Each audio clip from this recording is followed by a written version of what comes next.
What up, guys? Today we are using the Balanced Thunderhammer, and this weapon is here for some parries and for some slams. Ample ammunition is going to help out our range damage. Diligence, obviously, going to help out our slams. Zealous Blow is here going to make sure that we can slam a lot. Smiting Angel to just a little extra damage on the slams there.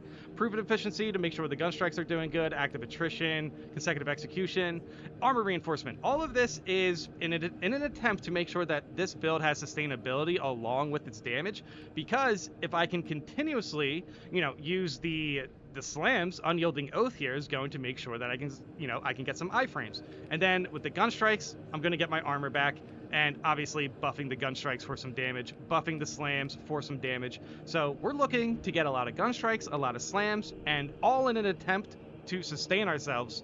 So this build I really think is going to perform well in hard siege mode, but I have to try it out in Absolute 2.0 first. Oh boy, okay, those are spore mines. Those are a fair amount of spore mines. Hey, at least you know what? They are nerfed now. That does feel pretty good. At least running in Absolute 2.0, you know? Oh gosh. Jumping. Let's try to get that interruption. Whoop, boom, big parry. Come on. There we go. Dude, that's a pretty good breakpoint for an enraged major, but yeah, getting that parry is very important. That is, why we're using duelist and a balanced one, to be completely honest. But yeah, blocking is, you're still going to get more damage. You're still going to be able to get more damage out of blocking as far as melees go. But for here, we're also making sure we get damage out of gun strikes. So it's more about like how many gun strikes we get rather than the actual melee output. Oh boy, this is not good.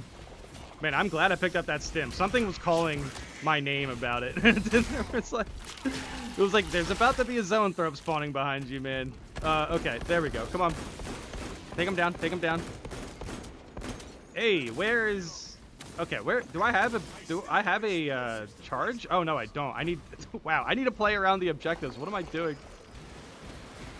It is still so crazy just seeing them pour in like that. But yeah, it's always fun doing this. That's always fun to do. But yeah, of course, I'm looking out for the majors that spawn around right there. Another explosion, why not?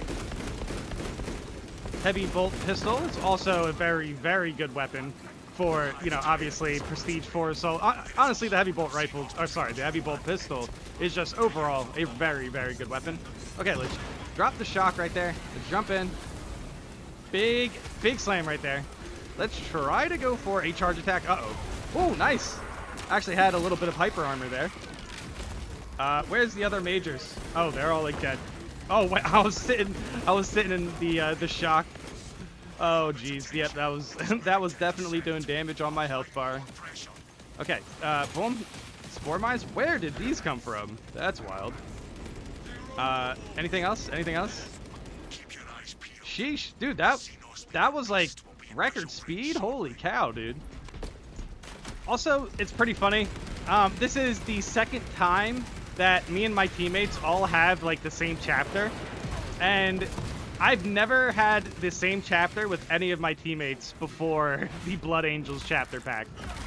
Each time I've matched chapters with my teammates, it has been Blood Angels, which is, I think it says a lot about how popular that chapter pack is. I mean, yeah, normally I don't get chapter packs on console unless like I really want it. Like I think I have the Bulwark champion skin. Oh gosh.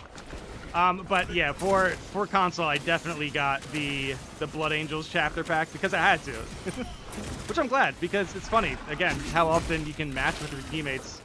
Now this zone throw up is probably a problem, but I had to finish talking about how much I've been enjoying the Blood Angels chapter pack. And it's, honestly, it is pretty simple. They definitely maybe needed like one or two more things. Oh god. Hopefully that's not a bad connection there. Boom, boom, boom, boom. Yeah, I took a hit there. I took a hit because I was closing out a tab. Oh, sheesh. Okay, big jump. And big slam. Nice. I was hoping to get a couple gaunts there, but I'll take it. I'll take it.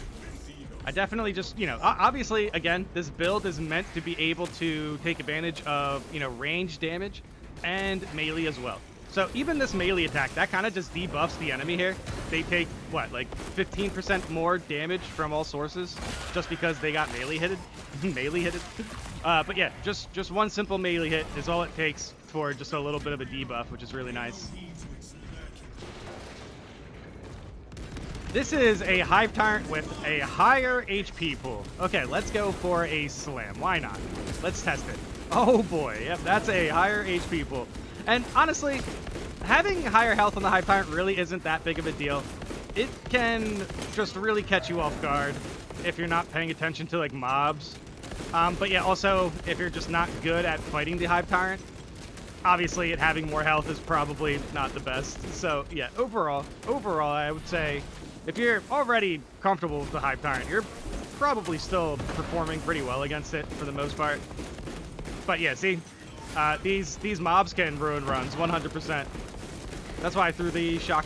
Always use your like lesser grenades on mobs in this boss fight because they just don't do enough really.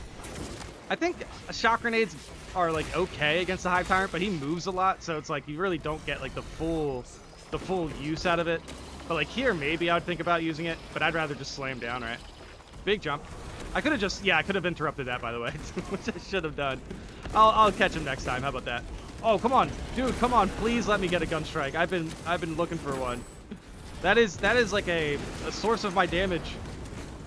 Ooh, nice. Dude, we are getting some good melee damage out right there. That's actually pretty nice. Like the balanced Thunderhammer is like, it's okay. It has pretty nice speed. I don't think it's the worst melee weapon, but yeah, I would rate it like a 7.5, something like that. But with gun strike supports, it gets a little bit better. Just, oh god, just because you can obviously take advantage of getting, you know, gun strikes. Come on, boom. But you can also get a lot of gun strikes just from perfect dodges with assault like that, which is always fun. Boom. No, I promised myself I was going to use my. See, that's the slam. I was going to use the slam on that. I should have been paying attention. Boom. Advanced conditioning. Yeah, that's nice. Dude, honestly, I never really use Guardian Relics. Whenever I pick them up, sometimes in operations, they kind of just sit on my side. But yeah, this boss fight's almost over. I definitely always get sloppy at the end of Hive Tyrant fights. But this is why, like, extra health, honestly, just isn't that big of a deal either way. Like, I still think people who are good at fighting the Hive Tyrant is going to be good at fighting the Hive Tyrant, you know? It's just extra health. But yeah, there was obviously more time for me to, like, you know, stop paying attention and make a mistake there. Yeah, it is what it is. That was still fun. That was still a very good run also. Okay, let's look at the damage. Why is my damage so low? Oh, that's wild. I did join a little bit late. Oh, I think I missed. I had to have missed a Terminus boss or something. But yeah, regardless, I mean, still, I only took 106 damage. That's kind of okay. The slams and everything did have great synergy, and overall my survivability, besides that one mistake at the end, was pretty good. So this is likely the assault build I'm going to jump into hard siege mode with, and I thought it performed pretty well. But obviously, yeah, might need a tougher test